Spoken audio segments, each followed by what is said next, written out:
असे खुंकार या सगळे आमचे जे ग्रेट आमचे जे छत्रपती शिवाजी महाराजांना असे खुंकार जे खुंकार म्हणताना आमच्या घरात आम्ही पालाला ठेवतो. समजून जा काय कोण खुंकार आहे आणि घरात काय पालते म्हणून.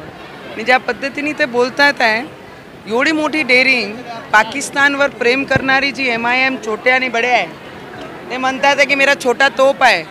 असे तोपला मी घराच्या बाहेर ना सजावटसाठी ठेवतो. असे तोपांना कोणी घाबरत नाही. आम्ही छत्रपती शिवाजी महाराजांच्या विचारावर चालणारे लोक. तुमच्यावरती हैदराबादमध्ये गुन्हा दाखल झालेला आहे. मला एक गोष्टी सांगा. मी म्हणून तर सांगताय की MIM आणि काँग्रेसचं रक्त एकच आहे जे पाकिस्तानच्या इशाऱ्यावर चालणारे आहे. आणि म्हणून तिथे काँग्रेसची सरकार आहे. तुम्ही आमच्या महाराष्ट्रामध्ये काँग्रेससोबत जेव्हा उद्धव ठाकरेजी मुख्यमंत्री होते सगळ्यांनी पाहिलंच की हनुमान चालीसा वाचन करण्यामध्ये 14 दिवस मला जेलात टाकलं होतं. तो काँग्रेसकडनं आणि MIM कडनं काय अपेक्षित आहे? ते खुलेआम धमक्या देत आहे.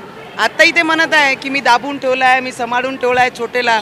छोटा जर बाहेर निघाला तुम्हाला सगळ्यांना संपून टाकन. त्यांच्यावर गुन्हा दाखल नाही होत. एवढे हेटरेट स्पीच देतात त्यांच्यावर हैदराबादमध्ये गुन्हा दाखल नाही होत. पण काँग्रेस आहे ना बिचारी आणि MIMचे दोघांचे रक्त एकच आहे तर गुन्हा तर दाखल होणारच आहे. पण मला एक गोष्टी माहीत आहे आम्ही जे विचार घेऊन काम करत आहे त्या विचाराला आम्ही धक्का कुठेच लागू देणार नाही. थोडं स्पष्ट असतं. तुम्ही आत्ता बोलताना असं म्हणाले की खुंकारला आम्ही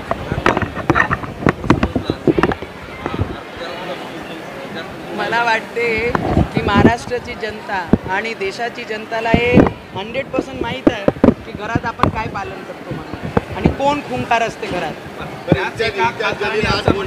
जलील हे म्हटले की तुम्ही चीफ लेडी आहात, तुम्ही व्हायरस आहात, जिथं जाल तिथं तुम्ही वातावरण घालता. मला वाटते औरंगजेबची औलादकडनं हेच अपेक्षित आहे.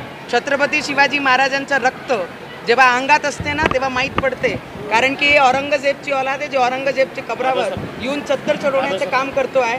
ज्यांनी छत्रपती संभाजी महाराजांचे डोळेपर्यंत दुखवले होते, काढून फेकले होते, त्या महाराजांना मानणारे आम्ही लोकांनी त्यांचे विचार आमच्या मनात आहे.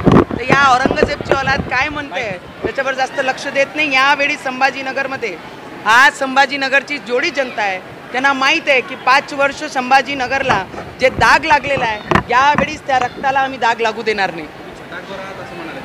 अरे खरंच छटाकभर आहे काय? अरे दादा मी एक गोष्टी आपल्याला नक्की सांगू शकते. मी माझी सैनिकाची मुलगी आहे. मी छटाकभरच आहे.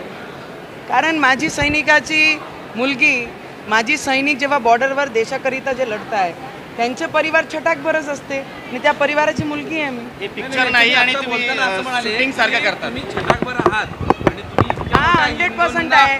140 कोटी जनतामध्ये ते 20 कोटी 25 कोटी नाही आहे. ते आम्हाला आमच्या लोकांना दम देत आहे. दम बर्दाश्त करणार नाही कोणी. ते म्हणतात की हा काही सिनेमा नाही हे काही शूटिंग नाही आहे. मी लीडर म्हणून माझ्या क्षेत्राला रिप्रेझेंट करत आहे आणि महाराष्ट्राची एक मुलगी म्हणून या महाराष्ट्रामध्ये छत्रपती शिवाजी महाराजांचे विचार घेऊन पार्लमेंट रिप्रेझेंट केला आहे. तर मला वाटते जे बोलणारे आहेत ते सगळे औरंगजेबची औलाद आहे. एक शेवटचा प्रश्न की हैदराबादच्या गुन्ह्यावर तुम्ही पुढचं पाऊल काय असेल? मी ते खुलेआम म्हटलं आहे की मी हैदराबाद येणार आहे आणि सगळ्यांनी माझं बोललेलं ऐकलंच आहे. जेव्हा मी म्हटलं होतं मुंबईत जाणार आहे हनुमान चालीसा पठण करण्यासाठी तर मुंबईत पोचली होती आणि त्याच बरोबरीने यावेळीच मी म्हटलं आहे की हैदराबाद में आने वाली हूँ, जिसमें दम होगा वो रोक के दिखाएगा. हैदराबाद जाणार आहे मी. हा इशारा देताय त्या दोघांना? माझा इशारा समजा की जय समजाचे ते समजा. मातोश्री समोर ठिय्या मांडला होता. हैदराबादला पाकिस्तान नाही होऊ देणार आहे आम्ही.